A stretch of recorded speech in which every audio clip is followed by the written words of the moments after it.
नमस्कार दोस्तों। देखिए मित्रों, आज हम कल्चर में एक महत्वपूर्ण टॉपिक पढ़ने वाले हैं, राजस्थान की प्रमुख साहित्यिक रचनाएं। तो इसमें वो मैंने रचनाएं लिखी है इसमें जो आपके एग्जाम के दृष्टिकोण से बहुत ज्यादा महत्वपूर्ण है और बार बार उनमें से क्वेश्चन रिपीट होते हैं। तो उन्हीं के बारे में हम बात करेंगे, जिसमें प्राचीन काल से लेकर के और आधुनिक काल तक की रचनाएं शामिल है। तो इसे बहुत अच्छे से पढ़िएगा और ये जो नोट्स हैं इनको बार बार रिवीजन करना है आपको, तब जाकर के ये चीजें आपको याद होगी। एक दो बार के अंदर में याद नहीं होगी, आपको बार बार पढ़ना पड़ेगा इनको। तो पढ़ते हैं, आइए। एक चीज का ध्यान रखिएगा, ये राजस्थान की प्रमुख साहित्यिक रचनाएं हैं। ये नहीं है कि इन सभी की भाषा राजस्थानी है, ऐसा नहीं।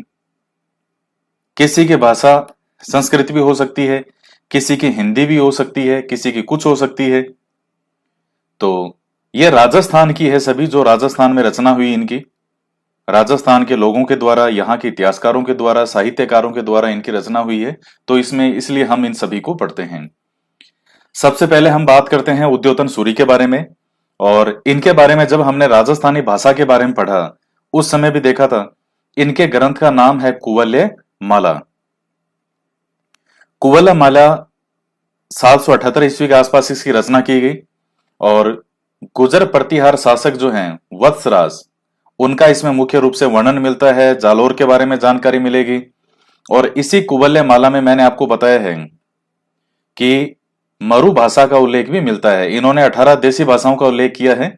उन 18 देसी भाषाओं के अंदर एक मरु भाषा भी है, और उस मरु भाषा का नाम क्या दिया गया है ये मैंने आपको बताया था। अगर आपने देखा है वो क्लास तो याद आ जाएगा आपके, मरु वाणी। ये क्वेश्चन पूछा गया है कई बार, बहुत ध्यान से पढ़िएगा इसको, कि उद्योतन सूरी ने जो मरु भाषा का उल्लेख किया है उसने पर्टिकुलर नाम क्या दिया है यहाँ की मरु भाषा को। मरु भाषा ये वही है जिसे आप मारवाड़ी कहते हैं, पश्चिमी राजस्थान की। तो उसे यहां इन्होंने ना पर्टिकुलर नाम दिया था मरु वाणी। तो ये उद्योतन सूरी का ग्रंथ हो गया कुवलय माला। अब सेकंड नंबर पे आता है चंद्रवरदाई। तो चंद्रवरदाई के बारे में तो आपने इतनी बार अब तक सैकड़ों बार पढ़ लिया होगा। और चंद्रवरदाई कौन थे? ये अजमेर के जो चौहान शासक थे पृथ्वीराज तृतीय। कौन से? संयोगिता वाले। तो वही पृथ्वीराज चौहान तृतीय हैं। उनके मित्र थे, सखा थे, और उनके दरबारी विद्वान थे, कवि भी थे। तो चंद्रवरदाई का जो मूल नाम है वो पृथ्वीबढ़ था। इनका सबसे महत्वपूर्ण जो ग्रंथ है वो है पृथ्वीराज रासो। ये पिंगल भाषा के अंदर लिखा गया है। आपको मैंने बताया था कि ये जैसे राजस्थान है, तो इसमें जो पश्चिमी राजस्थानी का साहित्यिक रूप है उसे डिंगल कहा जाता है, और पूर्वी राजस्थानी का जो साहित्यिक रूप है उसे पिंगल कहा जाता है। अजमेर के चौहान शासक पृथ्वीराज तृतीय, इनका वर्णन है। और तो इसमें जो चौहानों की उत्पत्ति से संबंधित इन्होंने सिद्धांत बताए हैं वो सभी हमने पढ़े थे। जैसे इन्होंने कहा था कि जो अग्निकुंड है उससे उत्पत्ति हुई है राजपूतों की। तो उस पे इन्होंने जैसे प्रतिहार, परमार, चालुक्य और चौहान, तो क्या ये सब अग्निकुंड से निकले। जो वशिष्ठ ऋषि हैं वो यज्ञ कर रहे थे आबू में, और इसमें से ये 4 योद्धा इन्होंने उत्पन्न किए। तो चाहे उसको राजपूतों की उत्पत्ति का सिद्धांत कहें या फिर ये चौहानों की उत्पत्ति का सिद्धांत रहे, इसके सब के बारे में जानकारी किसने दी है? चंद्रवरदाई ने बताई है पृथ्वीराज रासो में।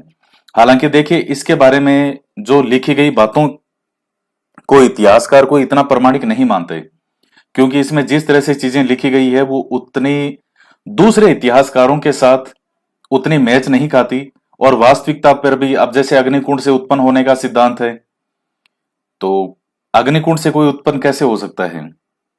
तो वहां मैंने राजपूतों की जो उत्पत्ति का सिद्धांत आपको समझाया था, उसमें कर्नल जेम्स टोड का भी बताया था कि वो किस रूप में अग्निकुंड वालों का समर्थन करते हैं। तो उस रूप में भले हो सकता है, लेकिन अग्निकुंड से योद्धा निकलना, और भी चीजें हैं। जैसे कहते हैं कि जो पृथ्वीराज चौहान को गोरी बंदी बना करके और अपने साथ गजनी ले गया था, तो वहां जो चंद्रवरदाई है ये भी साथ में चले गए थे। और वहां आपको बताया था कि किस तरह से जो ये मोहम्मद गोरी को मारते हैं पृथ्वीराज चौहान। तो जबकि गोरी की जो मृत्यु है वो 1206 में होती है। पंजाब में एक जाति थी खोकर, तो वहां उसके आक्रमण के दौरान, खोखरों को जो विद्रोह के दबाने के दौरान, उनके आक्रमण के दौरान, उनसे भिड़ंत के समय वहां मोहम्मद गोरी की मृत्यु होती है 1206 में। जबकि इन्होंने पहले ही मृत्यु बता दी थी उसमें, और कैसे कि हम दोनों ने आपस में एक दूसरे को मारा। इस पृथ्वीराज रासो को पूरा किया था जलहण ने। जलहण इसने पूरा किया था इस पृथ्वीराज रासो को। तो काफी जानकारियां हमें उस समय मिलती है। हालांकि इतना ज्यादा इतिहास नहीं लिखा जा रहा था उस समय, तो इसलिए हमें कुछ तो इसका योगदान है। क्योंकि जब और कोई जानकारी नहीं मिलती उस चीज के बारे में, तो फिर पृथ्वीराज रासो है ये काफी सहयोग करता है उस समय की जानकारियों को बताने में।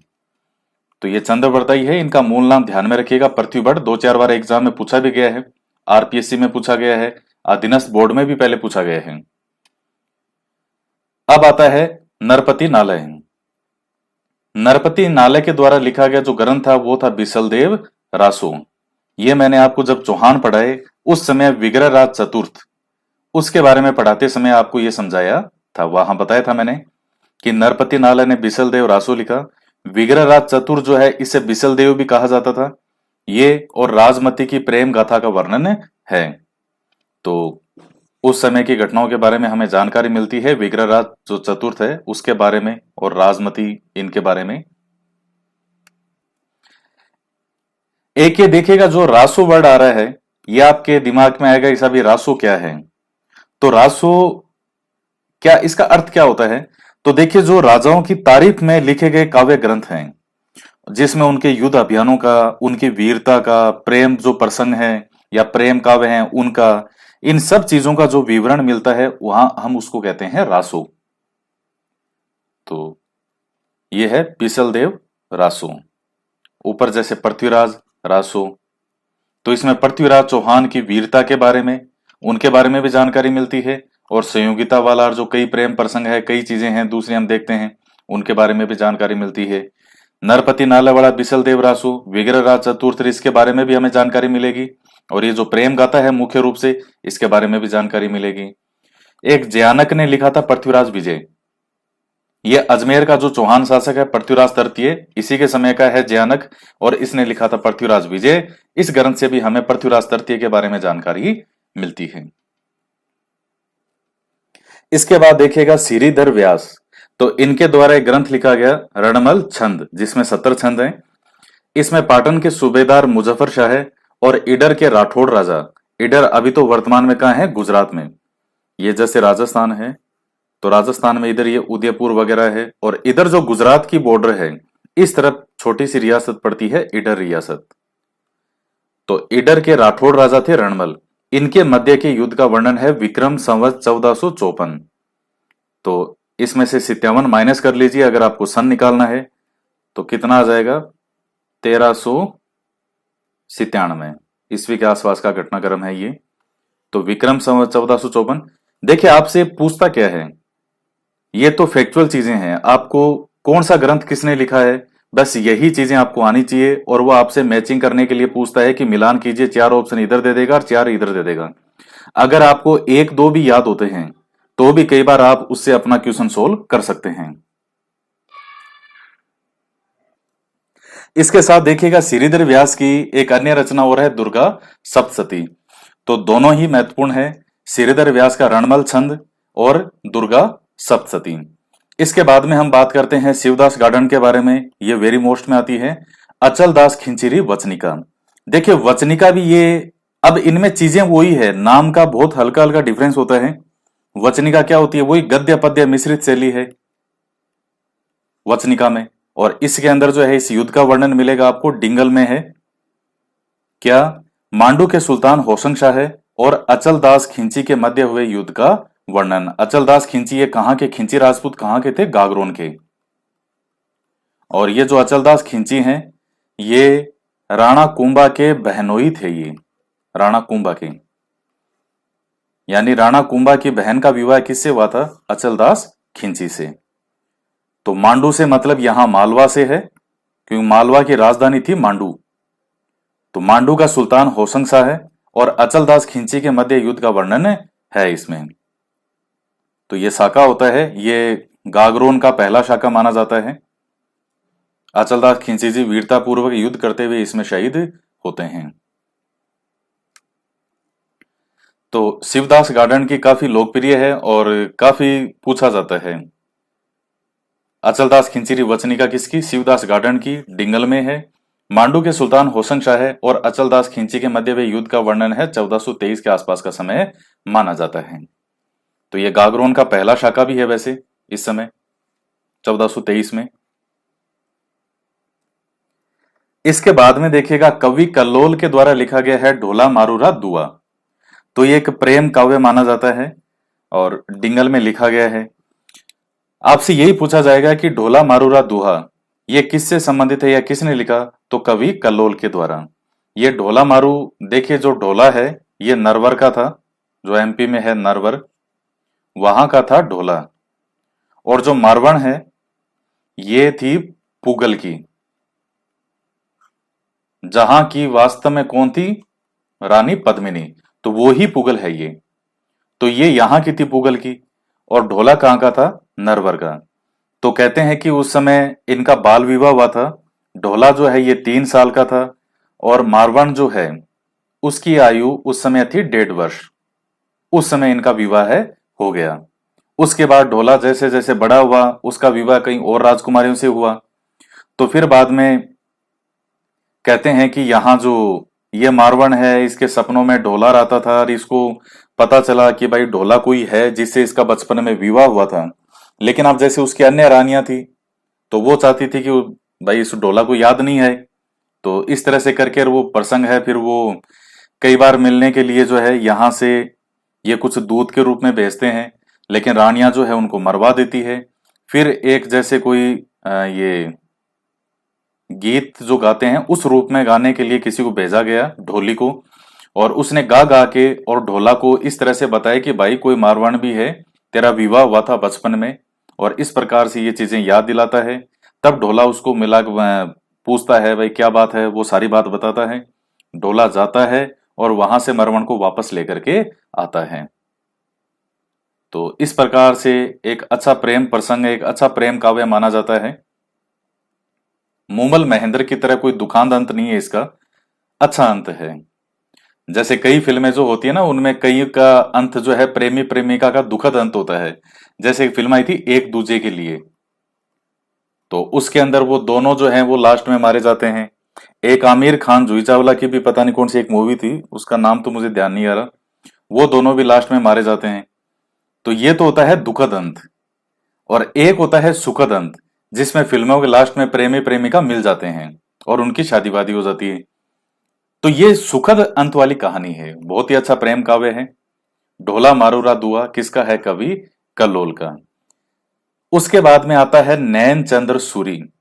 तो नैन चंद्र सूरी के द्वारा ये जैन मुनि थे जो नैन चंद्र सूरी हैं, और हमीर महाकाव्य जैसा बहुत प्रसिद्ध और महत्वपूर्ण ग्रंथ लिखा, और इसमें लिखी गई बातें काफी हद तक जो है वो सही मानी जाती है, सटीक मानते हैं। जो कि हमें रणथंभौर का जो चौहान शासक था हमीर देव चौहान, 1301 में जो रणथंभौर का साका होता है अलाउद्दीन के समय, तो वो हमीर देव चौहान, उनकी वीरता के बारे में और भी बहुत सी जानकारियां हैं जो हमीर देव चौहान के बारे में हमें पता चलती हैं। तो वैसे भाषा देखा जाए तो हमीर महाकाव्य की भाषा है संस्कृत, संस्कृत में लिखा गया है ये, लेकिन है तो राजस्थान का ही। इसके बाद में आता है महाकवि माघ। तो ये भीनमाल के रहने वाले थे, और भीनमाल के एक और थे ब्रह्मगुप्त। तो ब्रह्मगुप्त ने लिखा था ब्रह्म स्फुट सिद्धांत, जो कि खगोल शास्त्र ये इस तरह की चीजों से संबंधित है, विज्ञान से। और भीनमाल के जो कवि माघ हैं उन्होंने लिखा था शिशुपाल वध। शिशुपाल वध आप जानते हैं, भगवान कृष्ण, आपने अगर महाभारत वगैरह सीरियल देखे हो तो इन्होंने शिशुपाल के लिए कहा था कि मैं 100 गुना तुम्हारे माफ कर दूंगा। इसके बाद 100 गुना माफ कर देते हैं बड़े दरबार में। वो खूब इनको अपशब्द बोलता है भगवान कृष्ण को, बहुत उल्टा उल्टा बोलता है, और जो ही उसके 100 पूरे होते हैं भगवान कृष्ण अपना सुदर्शन चक्र चलाते हैं और शिशुपाल की गर्दन अलग हो जाती है। तो वो शिशुपाल है। तो महाकवि माघ के द्वारा शिशुपाल वध लिखा गया। तो ये भी भीनमाल के हैं, ये ब्रह्मगुप्त भी इधर के हैं, ब्रह्मसूत्र सिद्धांत लिखा गया। इसके बाद में देखिए चंद्रशेखर के द्वारा लिखा गया था हमीर हठ और सुरजन चरित्र। तो ये बूंदी के शासक थे राव सुरजन, उनके आश्रित कवि थे, और तो उनके नाम से सुरजन चरित्र। और यहीं इन्होंने लिखा हमीर हट। ये कौन सा हमीर है? वही हमीर है, हमीर देव चौहान रणथंभौर का चौहान शासक 1301 वाला। तो हट के बारे में क्या आप जानते हैं कि हमीर ने एक बार जो कह दिया वो कह दिया। तो आप ध्यान में रख लेना, चंद्रशेखर, अब ये चंद्रशेखर से आप याद कर लेना, चंद्रशेखर आजाद याद रख लेना। इस तरह से कर लेना कि उन्होंने हट किया था कि मैं जिंदा अंग्रेजों के हाथ नहीं लगूंगा। तो चंद्रशेखर ने हट किया था, इससे याद कर लेना हमीर हट। और सुरजन चरित्र की किसका है? चंद्रशेखर का। बूंदी के राजा हैं, राव सुरजन के आश्रित कवि थे। इसके बाद देखिएगा हमीर रासो एक ग्रंथ आता है, और जो कि अलग अलग समय में अलग अलग साहित्यकारों और कवियों के द्वारा लिखा गया। सारंग दर के समय तो देखिए, जब ये बहुत पहले, जब हमीरदेव चौहान के समय 1301 की बात है, और उनके कुछ एक वर्षों बाद में सारंग दर ने लिखा था हमीर रासो। इसके बाद में जोधराज, ये 18वीं शताब्दी के आसपास का समय है, इन्होंने भी लिखा हमीर रासो। और एक कवि महेश और आते हैं, इनके द्वारा भी लिखा गया था हमीर रासो। हालांकि पॉपुलर जो माने जाते हैं वो सारंगधर और जोधराज का है, कवि महेश वाले का नाम इतना मुख्यतः आता नहीं है, लेकिन फिर भी आप ध्यान में रख लेना कि इन्होंने भी हमीर रासो लिखा था। तो सारंगधर, जोधराज, कवि महेश, इन तीनों के द्वारा जो एक लिखा गया ग्रंथ है उसका नाम है हमीर रासो, हमीर रासो, हमीर रासो। और ये कौन सा हमीर है? वो ही है हमीर देव चौहान। इसके बाद में जालोर से संबंधित ग्रंथ है जालोर के अख्यराज चौहान, ये शासक होते हैं। इनके आश्रित कवि थे पद्मनाभ, और पद्मनाभ ने कौन सा लिखा था? कानड़ देव प्रबंध। देखिए मित्रों, जो कानड़ देव प्रबंध, ये कानड़ देव चौहान, इनके बारे में जब मैंने आपको जालोर के इतिहास में पढ़ाया है तो उस समय ये चीजें बताई है कि 1311 में जो जालोर का शाखा होता है, अलाउद्दीन के द्वारा आक्रमण किया जाएगा, पूरा आपको बहुत डिटेल में खूब समझा रखा है उसमें। तो उस जालोर के घटना के बारे में, उस साके के बारे में, कानड़ देव चौहान के बारे में, वीरमदेव चौहान के बारे में, अलाउद्दीन खिलजी के आक्रमण के बारे में दो ग्रंथ बहुत महत्वपूर्ण माने जाते हैं उस समय। एक तो पद्मनाभ का लिखा गया कानड़ देव प्रबंध, और एक दूसरा जो कि अमीर खुसरो खजाइन उल फुतुह जिसने लिखा था, और जो कि अलाउद्दीन के साथ राजस्थान के राजपुताना के हर अभियान में उसके साथ था। तो इन दो ग्रंथों से हमें उस समय जालोर के बारे में बहुत जानकारी मिलती है। तो ये थे किसके दरबार में? तो ये जालोर के अख्यराज चौहान जो हैं, इनके आश्रित कवि माने जाते थे। कौन? पद्मनाभ। तो यार ध्यान में रख लेना, कानड़ देव प्रबंध लिखा इन्होंने। इसके बाद में देखिए, ये बीकानेर के बहुत फेमस कवि थे बिट्ठू सुजा। तो इनकी चर्चा मैंने पहले भी की है जब आपको बीकानेर का इतिहास पढ़ाया था। राव जैतसिरो छंद, ये इनके द्वारा लिखा गया था, जिसमें बीकानेर के शासक राव जैतसी का कामरान के साथ हुए युद्ध का वर्णन है। कामरान कौन था? बाबर का पुत्र था और हुमायूं का भाई।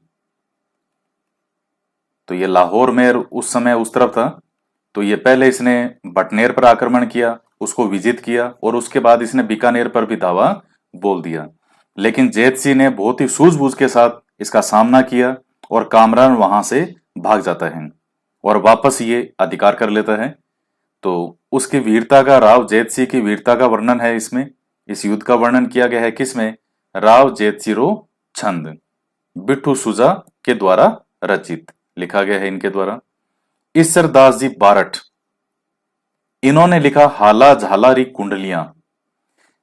अब ये देखिए, कई इतने पॉपुलर हैं कि वो नाम हाला झालारी कुंडलियां, ईसरदास जी बारठ, ये आप जितनी बार चीजें रिपीट करोगे, जितना नाम रिपीट करोगे, उतने ही बार बार आपको ये याद होगी। है कौन? ये कोई झाला राय सिंह और हाला जस्सा जी, इनके मध्य के युद्ध का वर्णन है। दो योद्धा हैं, हाला जस्सा जी और झाला राय सिंह। तो इसलिए ये हाला झालारी कुंडलियां, तो इनके मध्य जो युद्ध हुआ है उसका वर्णन किया गया है इसमें। आपसे ये नहीं पूछेगा कि इसमें क्या है, आपसे तो यही पूछेगा हाला झालारी कुंडलियां किसके द्वारा लिखा गया? तो ईश्वरदास जी बारठ के द्वारा लिखा गया। तो ये हो गए 17, हमारी जो रचनाएं हैं वो कंप्लीट हो गई। इसके बाद में आते हैं दुरसा आडा। तो दुर्सा आडा जो हैं ये अकबर के दरबारी कवि थे।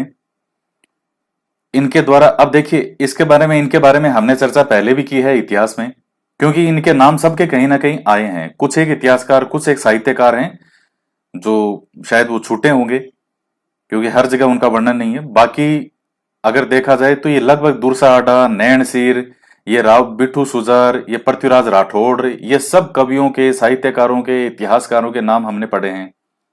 ये दुर्सा आडा थे अकबर के दरबार में, लेकिन ये फैन किसके थे? महाराणा प्रताप के फैन थे।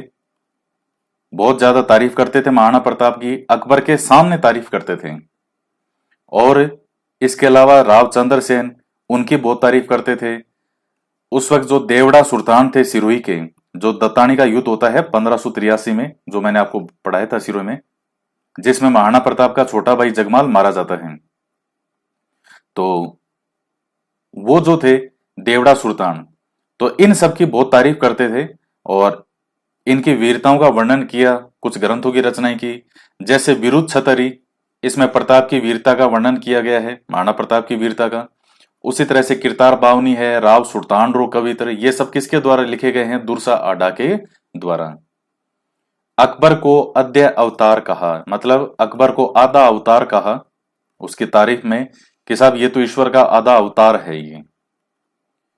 तो ये पॉइंट आप ध्यान में रख लेना इसको। बाकी जो पृथ्वीराज राठौड़ का ग्रंथ था बेली किशन रुक्मणी री, जिसमें भगवान कृष्ण और रुक्मणी जी का वर्णन है, उनके विवाह का वर्णन है, तो उस ग्रंथ को इन्होंने पांचवां वेद कहा, 19वां पुराण कहा। किसने? दुर्सा आडा ने। तो वो पृथ्वीराज राठौड़ में लिखा है मैंने, वहां हम उसको देखेंगे। तो आप ध्यान में रख लेना, दुर्सा आडा जो है अकबर के दरबारी कवि थे और अकबर के सामने महाराणा प्रताप की इनकी बहुत तारीफ करते थे। विरुद्ध छतरी, किरतार बावनी, राव सुल्तानरो कवित, ये इनके प्रमुख ग्रंथ हैं। इसके बाद में हम बात करते हैं मोहनोत नैणसी के बारे में। ये जोधपुर महाराजा जसवंत सिंह प्रथम के दरबारी विद्वान थे, ये हमने पहले भी देखा है। तो ये जोधपुर के महाराजा जसवंत सिंह प्रथम के दरबारी विद्वान थे। नैणसी और उनके भाई सुंदर सिंह को, ये सुंदरदास भी लिखा था कई जगह, सुंदर सिंह नाम है, को इसको कारागार में डाल दिया था इन्होंने, जहां इन्होंने आत्महत्या कर ली। देखिए एक बार जसवंत सिंह जो है ये नैणसी से और इनके भाई से कोई नाराज हो गया किसी बात पे, तो इन्होंने इनको कारागार में डाल दिया। अब नैणसी उस वक्त वृद्धावस्था की ओर बढ़ रहे हैं, बुजुर्ग अवस्था की ओर, और इतने जबरदस्त, क्योंकि नैणसी के जो ग्रंथ है ये मारवाड़ा परगनारी विगत और नैणसी खयात, तो बड़े जबरदस्त, आज राजस्थान के इतिहास को जानने में बहुत बड़ा योगदान है। तो इसीलिए जैसे मारवाड़ा परगनारी विगत है, इसको राजस्थान का क्या कहते हैं? गजेटियर। पूरे राजस्थान में ना केवल इसमें मारवाड़ का वर्णन है, बल्कि अन्य जो रियासतें हैं उनके बारे में भी बताया गया है। यहाँ पर एक बहुत सही और प्रमाणिक सोर्स के रूप में माना जाता है इनका ग्रंथ नैणसी खयात, मारवाड़ा परगनारी विगत। ये जैसे जो ये विगत वाला है, इसके अंदर जनगणना का उल्लेख भी किया गया है उस समय की। तो जिन्होंने इतने ऐसे ऐसे महान ग्रंथ लिख दिए, इतने स्वाभिमानी कवि थे, जब उनको इस तरह से कारागार में डाला गया तो वो इस जो ये सदमा था इसको बर्दाश्त नहीं कर पाए, और कहते हैं इन्होंने अपने भाई सहित जो है यहां क्या कर ली थी? आत्महत्या कर ली कारागार में। मुंशी देवी प्रसाद ने इन्हें राजपुताने का अबुल फजल कहा है। तो आप ये ध्यान में रख लेना कि साहब ये तो राजपुताने का अबुल फजल है। और देखिए अबुल फजल का जो एक ग्रंथ है आईने अकबरी, आप चाहे उसको अकबरनामा कह लो, आईने अकबरी कह लो, वो एक ही बात है, उसी का पार्ट ही है, इसलिए उसको दोनों ही नामों से पुकार देते हैं। तो आईने अकबरी की तुलना जो है वो मारवाड़ा परगनारी विगत से की है, तो इसलिए मुंशी देवी प्रसाद इन्हें राजपुताने का अबुल फजल कहते हैं। तो ये पॉइंट आप ध्यान में रखो, तो इसको रख लेना। इसके बाद में देखिए कृपा राम जी खिड़िया, इन्होंने लिखा था राजीरा सोठा। सिकर के राव राजा लक्ष्मण सिंह के ये आश्रित कवि थे। ये भी पूछता है किसके आश्रित कवि थे? देखिए दरअसल ये राजिया था कौन? ये राजिया कृपा राम जी का सेवक था, यानी इनका क्या था? चाकर, चाकर, नौकर, सेवक, आप कुछ भी कहिए। तो राजिया का देखिए विवाह वगैरह राजिया ने किया हुआ नहीं था, तो राजिया दुखी रहता था। तो इससे पूछा कृपा राम जी ने कि भाई राजिया एक बात तो बता, तू ऐसा दुखी क्यों रहता है? कैसा मेरी शादी नहीं हुई? तो कृपा राम जी ने कहा जिनकी हो गई वो कौन से सुखी हैं? तो बताओ दुखी क्यों है? अरे साहब नहीं, ऐसी बात नहीं है, देखिए मैं दुखी इसलिए हूं, शादी वादी हुई नहीं, तो मेरा वंश आगे बढ़ा नहीं, तो मैं तो मर जाऊंगा, मेरा तो नाम ही खत्म हो जाएगा। तब कृपाराम जी ने कुछ सोच करके ये कहा कि राजिया तू टेंशन मत ले, तू आराम से मरना, लोग मुझे जाने या ना जाने, लेकिन तेरा नाम मैं अमर कर दूंगा। तो आप राजिए के सोठे वगैरह जो राजिए के दोहे आप पढ़ते हैं, उसमें आप देख लीजिए कृपाराम जी का नाम ही नहीं है। और मैं जब छोटा बच्चा था तो उस समय मुझे लगता था कि राजिया का दोहा मतलब ये राजिया लिखता था, राजिया नाम का कोई कवि होगा और वो लिखता होगा। जबकि फिर देखा बाद में बड़े हुए कि नहीं साहब, वो राजिया नहीं था, वो कृपाराम जी थे। राजिया इनका चाकर था जिसके नाम से लिखते थे। हर दोहे के अंदर राजिया का नाम मिलेगा। जैसे कई दोहे मैं कई बार लिखता भी हूँ, यूट्यूब वगैरह पे पोस्ट करता हूँ। एक दोहा बड़ा फेमस है, काली घनी कुरूप, कस्तूरी कांटा तुले, शक्कर घनी सुरूप, रोड़ा तुले राजिया।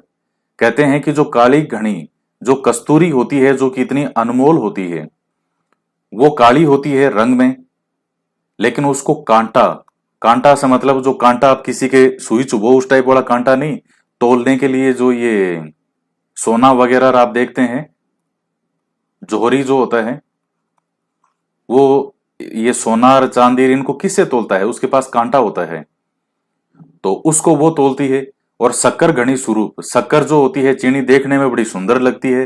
रोड़ा तुले राजिया, उस टाइम पत्थर वगैरह बाट इस तरह के होते थे कि साहब ये 100 ग्राम 200 ग्राम उस तरह से। तो क्या शक्कर देखने में बड़ी स्वरूप होती है लेकिन फिर भी उसको पत्थर ही तोलते हैं।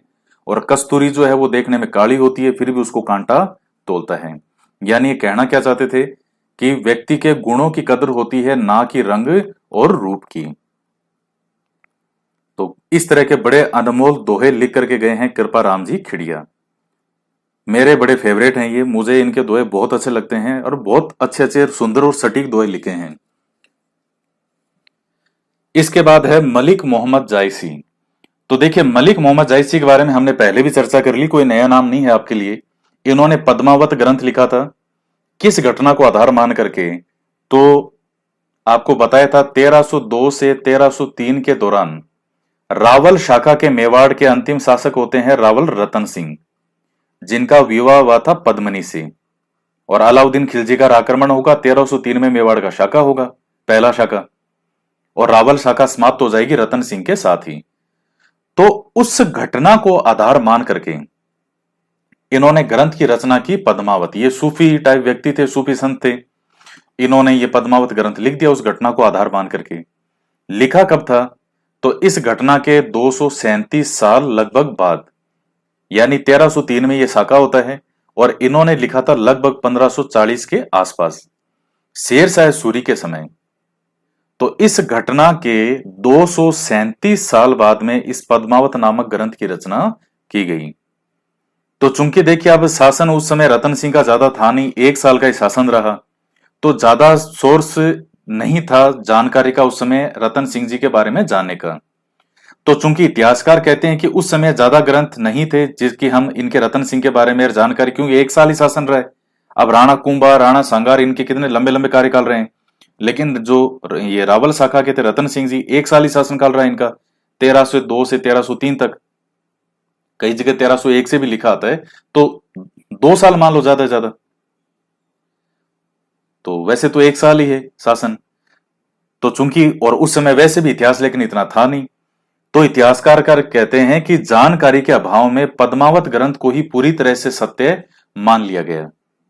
तो हालांकि पद्मावत ग्रंथ में जो सारी बातें लिखी गई है, जैसे अब जो रानी थी पद्मिनी, उनको सिंहल प्रदेश की बताया गया, यानी श्रीलंका की। जो वहां के शासक थे गंधर्व सेन और चंपावती की पुत्री। तो जबकि इतिहासकारों ने यह सिद्ध कर दिया कि उसमें गंधर्व सेन और चंपावती जैसा, गंधर्व सेन कोई शासक नहीं था उस समय श्रीलंका का। और कहां ये 1 साल में कहां से वहां गए, 12 वर्ष इन्होंने तपस्या की। ये शासक बनने के बाद में का 12 वर्ष तपस्या की, जबकि इनका शासन ही 1 साल रहा है। तो घटनाएं के जो पात्र हैं वो यहां के जरूर हैं। तो सारी चीजें इन्होंने कुछ अपनी तरफ से उसमें लिखा है, और ज्यादा उसको रोचक बनाने के लिए और मजबूत बनाने के लिए। रानी जो है पद्मिनी, उनको इन्होंने बुद्धि का प्रतीक माना है, बुद्धि का। रावल जो है रतन सिंह, इनको शौर्य का प्रतीक माना है, वीरता का प्रतीक माना है। तो इस प्रकार से इन्होंने ये ग्रंथ की रचना की है। तो आप ये एक चीज ध्यान में रख लेना, आपसे कई बार वो क्वेश्चन पूछता किस समय है, मतलब किस टाइप का पूछेगा कि मलिक मोहम्मद जायसी ने पद्मावत ग्रंथ की रचना कब की। वो आपसे सन भी पूछ सकता है 1540, और ये भी पूछ सकता है किसके समय रचना की। तो शेर शाह सूरी का उस समय का समय होता है, उस समय इस ग्रंथ की रचना की गई थी। एक और आते हैं गिरधर आशिया। तो गिरधर आशिया के द्वारा सगत रासु लिखा गया था। इसमें महाराणा प्रताप के छोटे भाई शक्ति सिंह के बारे में उल्लेख किया गया है। तो आप ध्यान में रख लेना इस पॉइंट को, गिरधर आशिया इन्होंने कौन सा लिखा था, सगत रासु। अब ये आपको याद करना पड़ेगा। अब कैसे, आप देखिए ट्रिक भी आप थोड़ी बहुत लगा सकते हैं अगर लगाना चाहें तो। गिरधर आशिया ने क्या लिखा, सगत रासु। तो गिरधर से तो मान लीजिए भगवान कृष्ण। तो गिरधर रासो की, यानी जो गिरधर है, गिरधर यानी भगवान कृष्ण, कौन पूजा करते हैं, सभी करते हैं। मारवाड़ी में कहे तो सगड़ाई करते हैं। मारवाड़ी के अंदर एक शब्द आता है सगड़ाई। सगड़ाई का मतलब होता है सारे, सभी। तो गिरधर जी की पूजा कौन करते हैं, गिरधर जी की सगड़ाई करते हैं। सगड़ाई करते हैं यानी सभी करते हैं। तो इससे इसको थोड़ा जोड़ लेना आप उसमें, गिरधर से गिरधर आशियां, और रचना जो इन्होंने किसकी की, सगत रासो की। तो गिरधर जी की पूजा कौन करते हैं, सगलाई करते हैं। सगड़ा से सग से सगत रासो और गिरधर आशियां। तो जो याद नहीं हो उसमें कोई ना कोई लिंक जोड़ देना। इसके बाद में देखिए बूंदी के जो है महाराव राजा बुद्ध सिंह, इनके द्वारा नेह तरंग की रचना की गई थी। और ये काफी मोस्ट है, वेरी इंपॉर्टेंट है। बुद्ध सिंह को ऐसे भी लिखा जाता है बुद्ध सिंह, और जैसे मैंने लिखा है ऐसे भी बुद्ध सिंह लिख दिया जाता है। ये बूंदी के जो नरेश राव राजा थे अनिरुद्ध सिंह, उनके पुत्र थे बुद्ध सिंह। तो ये शासक बनेंगे, तो ये बुद्ध सिंह जी के द्वारा लिखा गया था नेह तरंग। और ये आरपीएससी के सेकंड ग्रेड में शिक्षक भर्तियों में आया हुआ है कि नेह तरंग जो है वो किसकी रचना है। तो बूंदी के शासक थे बुद्ध सिंह, उनके द्वारा लिखा गया था। इसके बाद में आते हैं बांकीदास जी। तो इनके बारे में मैंने जोधपुर के जो महाराजा हैं मान सिंह, उनके समय आपको बारे में इनके बारे में चर्चा की थी। ये वही मान सिंह है कि साहब मैं तो कृष्णा कुमारी से विवाह है करूंगा। तो मान सिंह का जो है, ये जोधपुर के महाराजा मान सिंह का जयपुर के जगत सिंह के साथ जो है युद्ध हुआ था। कौन सा युद्ध हुआ था, 1807 में हुआ था, गिंगोड़ी का युद्ध, नागौर परबसर में, वही है ये मान सिंह। तो इनके आश्रित कवि थे बांकीदास जी, और बड़े जबरदस्त कवि थे ये। मान सिंह इनको बड़ा मान सम्मान देते थे। मैंने आपको शायद वहां किस्सा ही बताया होगा कि एक बार बांकीदास जी की बग्गी और मान सिंह की कोई रानी थी, उसकी बग्गी आमने सामने आ गई। तो इनकी बग्गी इनके सामने से निकल गई। रानी के जो बग्गी थी उसके सामने से इनकी जब बग्गी निकली, तो रानी को यह बड़ा बुरा लगा, और उसने मान सिंह को आकर के ये कहा कि आप इस बांकीदास को फांसी दो, ये अपने आप को समझता क्या है, मैं रानी हूं और मेरे सामने से बग्गी निकाल दी इसने, रुका नहीं। इस तरह का कोई प्रसंग आता है। तो मान सिंह ने यह कहा कि रानी सुन मेरी बात। कहा हाँ जी सुनाओ सा। क्या, तेरे जैसी 100 रानियां मुझे मिल सकती है, लेकिन बांकीदास जैसा कभी मुझे दोबारा नहीं मिलेगा। क्या, तो मैं रूस जाऊंगी साहब, मैं नाराज हो जाऊंगी कि एक बार नहीं 100 बार नाराज हो। तो ये वो हैं, तो इतना मान सम्मान देते थे ये बांकीदास जी को। मान सिंह ने इन्हें कविराज की उपाधि दी थी। देखिए मित्रों, जो श्यामल दास हैं, वीर विनोद जिन्होंने लिखा, जिसमें मेवाड़ के इतिहास का वर्णन है, उनको भी कविराज की उपाधि दी थी। आपको पढ़ाऊंगा सज्जन सिंह के दरबार में। तो उनको भी वीर विनोद जो लिखा जिन्होंने, उनको भी कविराज की उपाधि प्राप्त थी। और यहाँ जो मान सिंह है, इसने भी इनको कविराज की उपाधि दी थी बांकीदास जी को। अब इनके द्वारा कई लिखी गई बांकीदासरी खयात है, दातार बावनी, कु कवि बतीसी, नीति मंजरी, मान जसो मंडन, बुरजाल भूषण। अब ये नाम तो आपको याद करने पड़ेंगे, भले ही आपको ये देखने में मुश्किल लगे, दोहरे लगे, लेकिन याद तो करने पड़ेंगे आपको। तो बांकीदासरी खयात ये तो आपको याद हो ही जाएगा। दातार बावनी ये है। कु कवि बतीसी बांकीदास जी के द्वारा लिखा गया। नीति मंजरी बांकीदास जी के द्वारा। मान जसो मंडन और भुरजाल भूषण, ये सब किसके द्वारा लिखे गए, बांकीदास जी के द्वारा लिखे गए थे। तो बार बार इनको रिपीट करना नोट्स को। इसके बाद में देखिए मुरारी दान जी हैं, ये बांकीदास जी के पोते थे। और जो जोधपुर के महाराजा थे जसवंत सिंह सेकंड, उनके दरबारी कवि थे मुरारी दान जी। तो इन्होंने जसवंत जसो भूषण, इसे यशवंत यशो भूषण भी कहा जाता है, तो ये आप ध्यान में रखना। यशवंत यशो भूषण वैसे इसका नाम था, तो जसवंत जसो भूषण कह देते हैं। वंश समुच्चय और डिंगल कोश ये लिखा था मुरारी दान जी के द्वारा। कवि सूर्यमल मिश्रण के ये दत्तक कवि, या आप दत्तक पुत्र कह सकते हो इनको। और इन्होंने सूर्यमल मिश्रण जी के द्वारा लिखा गया वंश भास्कर था, उसको पूरा किया था। सूर्यमल मिश्रण जी हैं वो थोड़े अक्खड़ मिजाज माने जाते थे, क्वेश्चन आया हुआ भी है। अक्खड़ मिजाज का मतलब ये होता है कि मेरा मूड अच्छा है तो मैं मेरा मन से काम करूंगा, अगर मेरा मूड खराब कर दिया तो मैं काम नहीं करूंगा, ये लो जो करना है कर लो सब। तो ये थोड़े से अक्खड़ मिजाज थे, बहुत मेहनती थे, बहुत ईमानदार थे। लेकिन कोई राजा से कोई किसी बात पे एक बार कोई नाराज वाराज हो गए, तो नाराज हो गए, इन्होंने कहा ये लो मैं तो लिखूंगा ही नहीं आगे, ये लो छोड़ दिया उसको।